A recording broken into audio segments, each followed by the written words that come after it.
Greetings, YouTube. We're going really old school. I've got a Chromebook sitting on my lap, so you're going to have to deal with the vibration.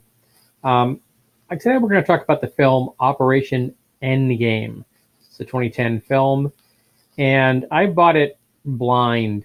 I found it someplace. It was a Blu-ray, and I think I found it for $1 or somewhere. So I'm like, for $1, I'll get into it and see if it's any good. It had Ellen Barkin and Ving Rhames and Galifianakis, whose first name I can't remember. And I thought, okay, this sounds like a pretty decent cast. I like Ving Rhames, and I've had a crush on Ellen Barkin since Buckaroo Banzai. So for $1, it was a good buy-in. And since it was going to be a violent film, I watched it on my own. My wife really isn't into the violent films a whole lot. John Wick 2 kind of like told her, I don't want to watch this kind of thing anymore. I can understand that. So here's Mandarin. Yes, she is. So I watched it one day when she was out doing a camping thing. And I got to tell you, I was really pleasantly surprised at this. So I don't want to put any spoilers in here, but I'm going to give you a setup so that you can understand what the basic concepts that are going on in this film are. Lots of us are fans of the movie Clue. It's a good movie. So imagine Clue, your classic locked room mystery, in the sense that everybody's stuck in a place, somebody's gotten murdered. Who did it? So imagine Clue, except all the people involved are like NSA wet work folks. They're all a little bit mentally unbalanced because they're all NSA type wet work folks. They're in a bunker deep underground that's going to blow up in an hour. One of them has been murdered. He triggered the bomb to erase all the evidence of this organization's existence.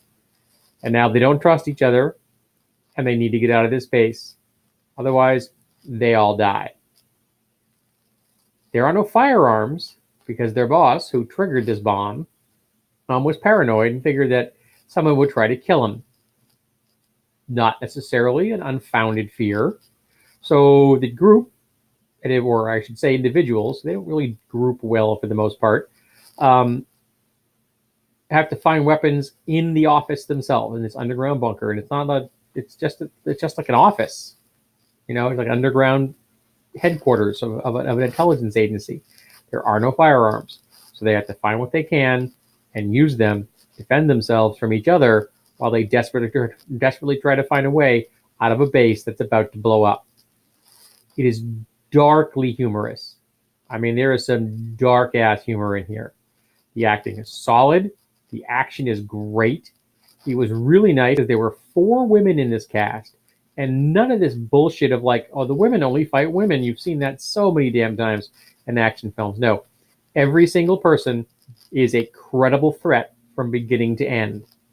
And you believe it when they're fighting. This is a tight little film. I think it took them 22 days to film the whole thing. So it was done in a very regimented, very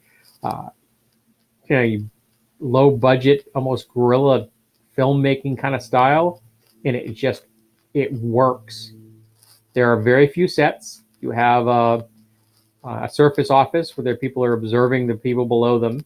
They're kind of like the security, the gatekeepers, literally making sure who goes in and out, and then the base itself, which is just an office and some street shots, and that's it.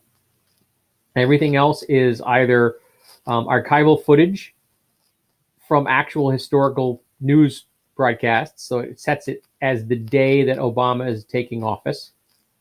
He's taking the oath of office the day this event happens.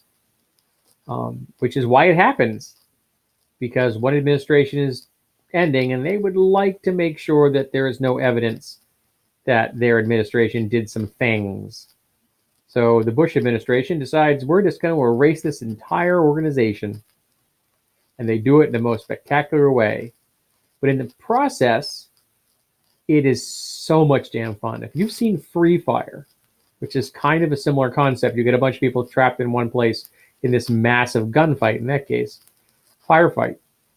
It's a very similar kind of dark humor, and the action is just as solid. I really thoroughly enjoyed Operation Endgame.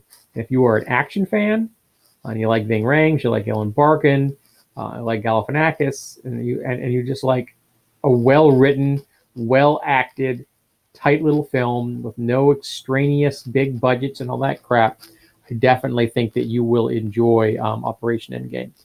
And as a side note, and before I leave, I wanted to tell you folks, Clue made me think of this, that there is a podcast I've recently begun listening to. It's the Saturday Night Sleepover, and it's just two guys that do deep dives into a movie. I think their Clue episode was like 90 minutes or something like that. But they cover a bunch of different genres. They do tend to aim towards things from like the 80s and 90s. But my wife and I have both thoroughly enjoyed their show. So definitely check that podcast out. So thanks for being here, and I hope to see you for the next movie talk.